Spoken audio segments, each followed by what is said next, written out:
Magandang umaga po. Ako si Good President Kitchi Pingol at nandito po tayo sa ating dental mission. Kasama po ang Onciano Colleges at sa pamumuno po ng opisina ni Konsehala Leslie Cruz.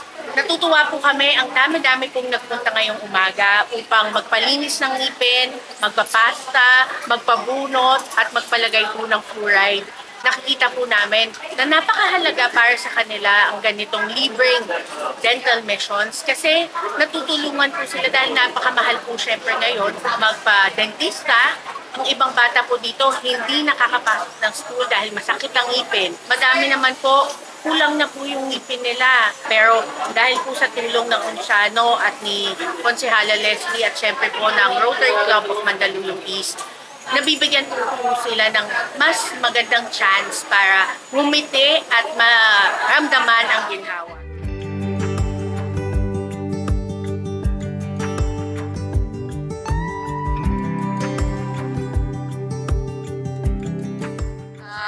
Magandang umaga po sa inyong lahat. Councilor Leslie Cruz po of Mandaluyong City, District 2.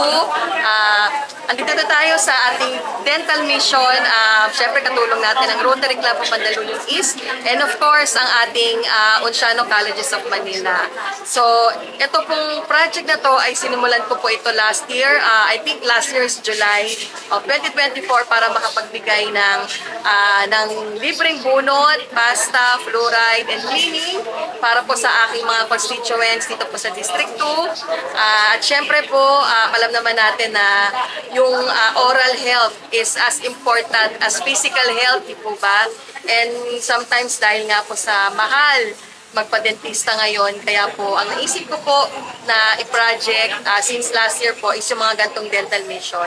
So thank you again sa Onciano Colleges of Manila and of course sa Rotary Club of Mandaluyong Isa pakikiisa dito po sa aking dental mission. Thank you!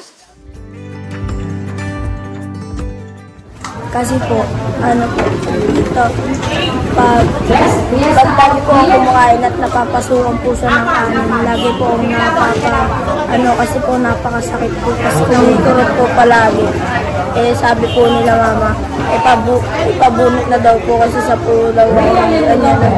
Dito po yung Anong nadadama mo dyan? Marami po siya, parang gumagalaw-galaw na masakit na po. Hindi na po sumakit. Makakapasok na po siya sa isla kasi yan po yung niya, problema niya. Natanggal na po yung sumasakit sa kanya. Hindi na po magiging dahilan yung para hindi siya pumasok sa isla.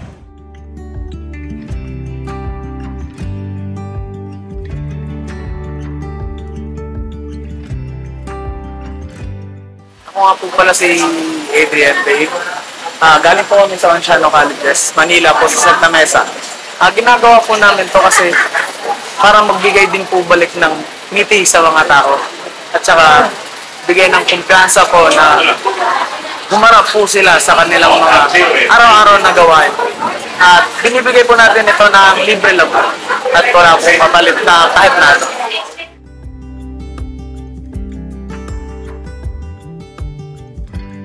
Ginagawa mo dito? Ba't ka nandito? Para po magpaano ng ngipin ko magpaan. Kasi po yung sumikat si Raisa, pinaggal ko hindi ko na umabalik. Bakit mahalaga na mapastahan ka? Para po hindi pag sakali, hindi po siya magtuloy-tuloy sa pagkasiran.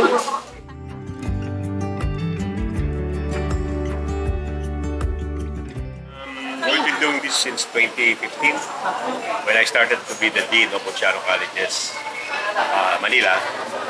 And ever since, all over the Philippines, we go around not only to help train the students in the College of Dentistry, but also to extend help to underprivileged. So mostly, ang pinupuntahan namin, yung mga class 3, class 4 municipalities. So alam mo na walang budget or anything. Then we adopted the community or the province. And at least twice a year, nandun kami. Just like Siargao, the Carmen, Puerto Princesa, and La Coron. Then Pampanga and Pangasinan. And then, siyempre, Mandaluyong. favorite lugar namin to sa Metro Manila and San Juan. After this, we'll be going to Coron. 2 weeks kami doon sa Coron. There's an invitation coming from the Ano University. Nakita nila yata something in YouTube. They wanted to have a twinning program with them para naman sa mga estudyante nila. Vietnam is also Asia, and then meron sila mga lugar na hindi nare-reach ang national government.